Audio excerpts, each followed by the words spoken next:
Bagaimana jika Ramadan yang kamu jalani setiap tahun ternyata menyimpan rahasia yang belum pernah benar-benar kamu sadari? Bukan hanya tentang lapar dan haus, tetapi tentang sesuatu yang dayam-dayam bekerja di dalam dirimu.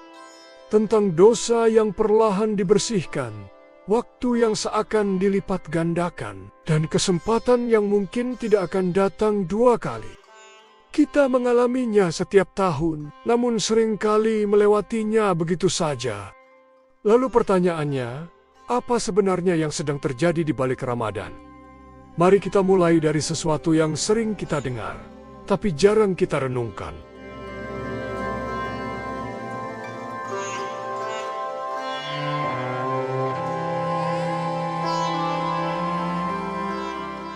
Nama Ramadan bukan sekadar penanda waktu dalam kalender, tetapi menyimpan makna spiritual yang sangat dalam. Berasal dari akar kata Arab Ramada, yang berarti panas yang membakar. Kata ini menggambarkan terik yang mampu menghanguskan sesuatu hingga bersih tanpa sisa. Dalam makna yang lebih dalam, Ramadan dipahami sebagai bulan di mana dosa-dosa seakan dibakar dan disucikan. Bukan hanya melalui lapar dan dahaga, tetapi juga melalui kesabaran, keikhlasan, dan pengendalian diri. Ia adalah proses pemurnian, seperti logam yang dilebur dalam api, hingga tersisa yang paling murni. Karena itu, Ramadan bukan sekadar bulan ibadah, tetapi juga perjalanan batin, di mana manusia diberi kesempatan untuk kembali bersih dan memulai dari awal dengan hati yang lebih jernih.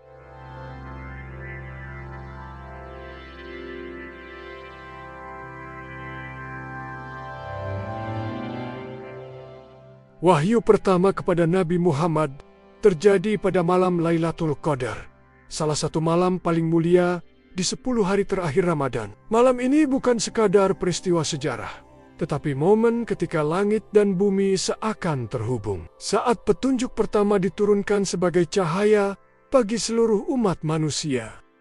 Dari sebuah malam yang sunyi, di tengah keheningan, lahirlah risalah yang kemudian mengubah arah peradaban. Karena itu, Ramadan tidak hanya dikenal sebagai bulan puasa, tetapi juga sebagai bulan turunnya petunjuk. Bulan di mana kegelapan mulai diterangi oleh wahyu.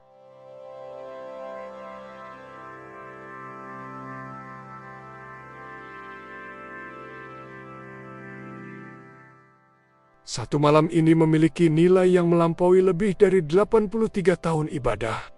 Hampir setara dengan satu umur penuh manusia. Dalam satu malam yang singkat, setiap doa, setiap dizikir, dan setiap ibadah dilipat gandakan dengan keutamaan yang luar biasa.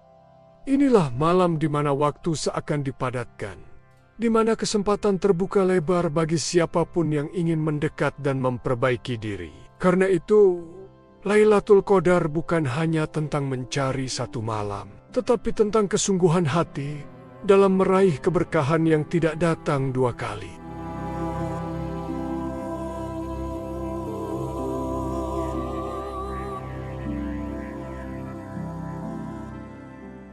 Ibadah ini bukan hanya milik umat Islam. Dalam Al-Quran disebutkan bahwa umat-umat sebelum Islam juga telah diwajibkan berpuasa, meskipun dengan cara dan bentuk yang berbeda.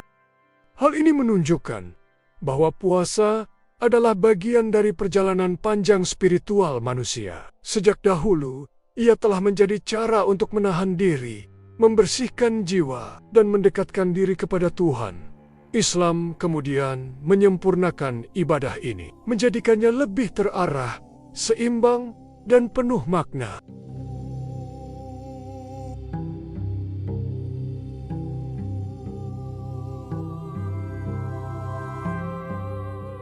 Di beberapa wilayah yang dekat dengan kutub, durasi puasa bisa menjadi sangat ekstrem. Ada tempat di mana umat muslim harus berpuasa lebih dari 20 jam karena siang hari berlangsung sangat panjang. Bahkan di waktu tertentu, matahari hampir tidak terbenam sama sekali. Kondisi ini menunjukkan bahwa ibadah puasa tidak selalu dijalani dalam situasi yang sama. Namun di balik perbedaan itu, esensinya tetap satu, yaitu menahan diri, melatih kesabaran, dan mendekatkan diri kepada Tuhan dalam keadaan apapun dan dimanapun.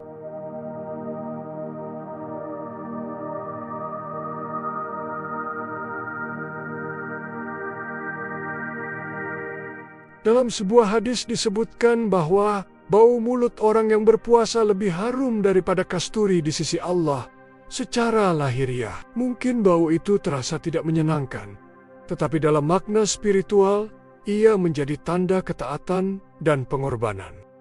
Hal ini mengajarkan bahwa nilai suatu amal tidak selalu diukur dari apa yang terlihat atau tercium oleh manusia, tetapi dari niat dan keikhlasan di hadapan Allah.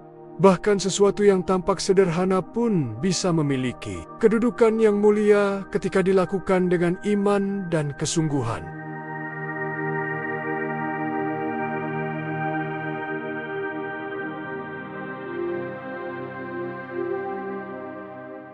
Ada hal-hal yang mungkin tidak membatalkan secara fisik, tetapi bisa mengurangi, bahkan menghilangkan pahala puasa, seperti ghibah atau menggunjing, marah yang berlebihan, dan berdusta.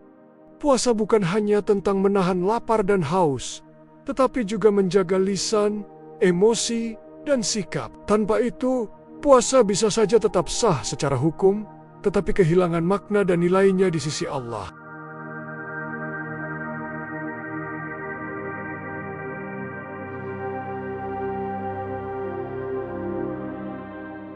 Hal ini karena kalender Hijriah didasarkan pada peredaran bulan, bukan matahari seperti kalender Masehi. Akibatnya, waktu Ramadan terus bergeser setiap tahun.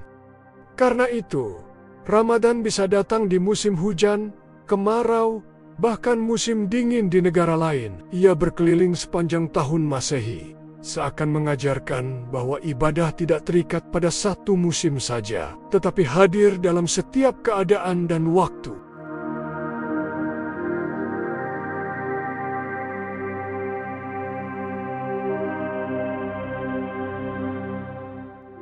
Kurma yang dianjurkan untuk berbuka mengandung gula alami yang mudah diserap tubuh, sehingga dapat dengan cepat mengembalikan energi setelah seharian berpuasa.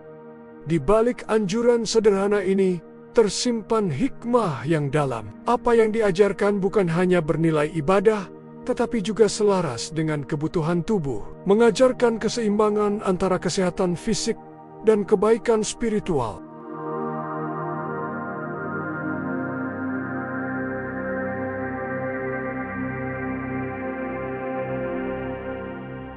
Dalam praktiknya, jumlah rakaat tarawih bisa berbeda. Ada yang melaksanakan 8 rakaat, dan ada juga yang melaksanakan 20 rakaat, seperti yang umum dilakukan di banyak masjid. Perbedaan ini bukanlah pertentangan, melainkan bagian dari keluasan dalam tradisi Islam. Keduanya memiliki dasar dan telah dipraktikkan oleh para ulama. Yang terpenting bukan semata jumlahnya, tetapi kekhusyukan, keikhlasan, dan konsistensi dalam menjalankannya.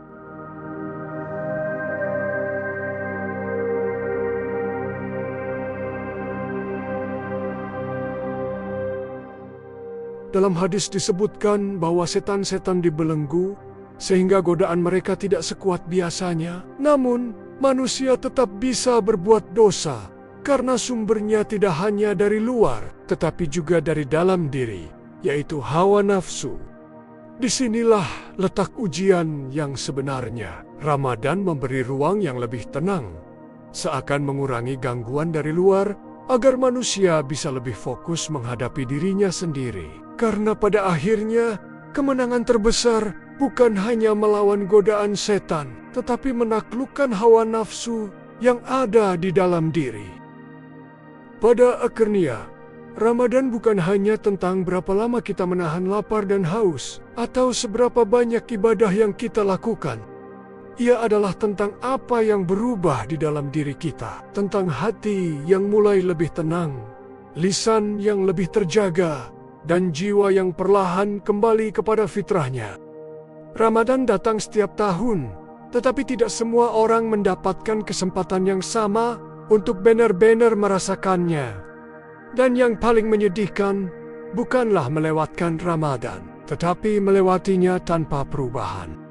Mungkin setelah semua ini, pertanyaannya bukan lagi apa itu Ramadan, tetapi apa yang sudah Ramadan ubah dalam diriku.